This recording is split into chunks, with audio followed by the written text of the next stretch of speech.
ka-garden. Yan, ito yung umaga. Sumikat na yung araw. Kuha na naman tayo ngayon ng okra. Yan, ito. Ang taba. Ito pa, yung pinakamataba dito na puno. Ayan o, nag-iisa lang kasi siya. Ito yung mga bunga niya. Yan. Yung iba, mga maliliit pa. Yan. Tapos ito po yung susunod. Yan, meron na kaming sunod. Lipat naman tayo dun sa kabila. Ito yung mga sili namin. Mga, kamatis. Kangkong. Kamatis, mga bago pala. Yan, ito pa, meron pa po kami ditong mga okra.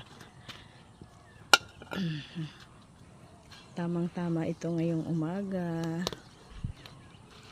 Kasi nandito po ako mga ka-garden sa rooftop. Ito po yung garden namin.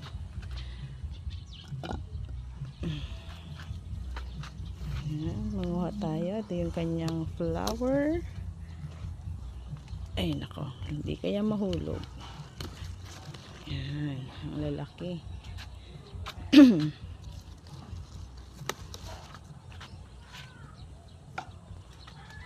Ito pa dito.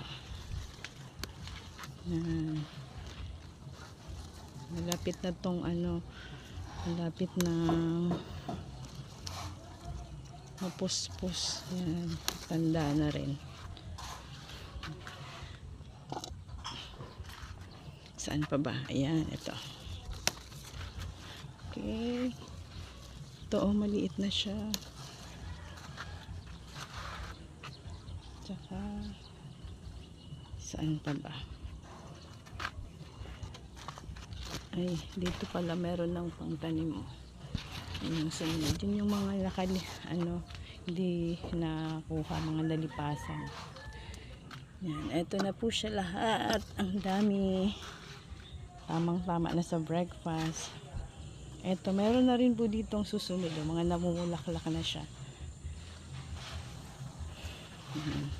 Dati baby pa yan, mga maliliit pa. Yan. Yun yung doon. Dito lang po yan sa rooftop. Dito naman po sa gilid, kalabasa yung tanim namin. Kaya lang, hindi siya nabubuo kasi ang dami pong uod. Yan. Dito lang po yan. Yan. Ito na po.